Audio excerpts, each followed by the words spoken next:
Hello. आज हम n+1 Curie issue के बारे में देखेंगे और इसे कैसे फिक्स करते हैं उसके बारे में देखते हैं। सो बेसिकली n+1 क्यूरी क्या है कि आपके पास एक मेन क्यूरी होती है मेन डेटा को लाने के लिए, और n क्यूरीज हो जाती हैं उससे रिलेटेड डेटा को फेच करने के लिए। इसे हम एक सिंपल एग्जांपल से समझते हैं कि लेट्स आपने एक सिंपल क्यूरी लिखी, सेलेक्ट स्टार फ्रॉम एम्प्लॉयज। इसमें क्या होगा कि एम्प्लॉय के सारे डेटा फेच होंगे। अब आपको चाहिए कि इन सारे एम्प्लॉयज़ के उनके रिलेटेड डिपार्टमेंट्स भी अपने को फेच करना है। तो हम क्या करते हैं, जब हमें जो रिजल्ट मिला सेलेक्ट स्टार फ्रॉम एम्प्लॉयज़ का, उसको एक वेरिएबल में स्टोर करते हैं हम और उस पर लूप लगा देते हैं। तो लेट्स सपोज कि हमारे पास 10 रिजल्ट्स एम्प्लॉय के हैं, तो जब उस पर हम लूप करेंगे तो वो 10 टाइम्स चलेगा। हमारी मेन क्यूरी एक थी और उस डिपार्टमेंट को लाने के लिए हमें 10 बार और एक क्यूरी रन करनी पड़ी। तो यही हो गया n+1 क्यूरी, मतलब एक क्यूरी हमारी मेन और n टाइम्स चली वो रिलेटेड डेटा को फेच करने के लिए। इसे हम बोलते हैं n+1 क्यूरी इशू। तो अब बात उठती है कि इसे हम कैसे फिक्स कर सकते हैं। हम क्या ऐसा कोड लिखें या ऐसा क्यूरी लिखें जिससे ये प्रॉब्लम हमें ना मिले। तो इसके लिए हमारे पास ईगर लोडिंग का एक कॉन्सेप्ट होता है या टेक्निक है जिसे हम यूज़ करते हैं।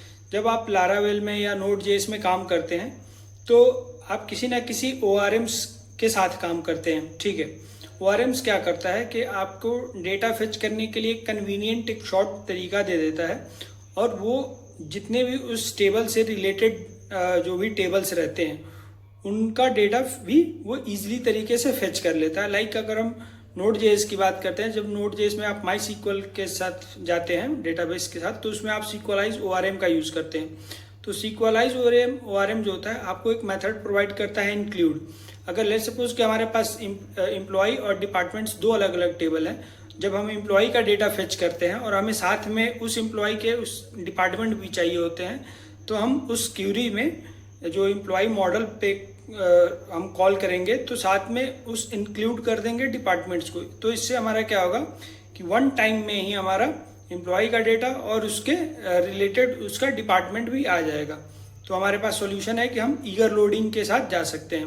वैसे ही लारावेल में हमारे पास विथ कॉन्सेप्ट विथ एक फंक्शन आता है जो हमें ईगर लोडिंग को अचीव करने में मदद करता है।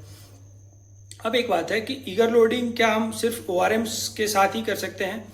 अगर हम ORM का यूज़ नहीं करते हैं तो क्या हम ईगर लोडिंग नहीं कर सकते हैं क्या? तो नहीं, ऐसा नहीं है।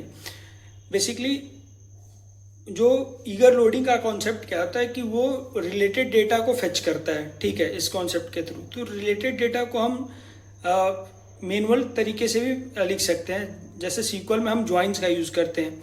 एम्प्लॉय और डिपार्टमेंट्स के टेबल पे अगर हम इन दोनों का ज्वाइन बना के और डेटा फेच करते हैं तो वो हम एक तरीके से ईगर लोडिंग ही अचीव कर रहे हैं।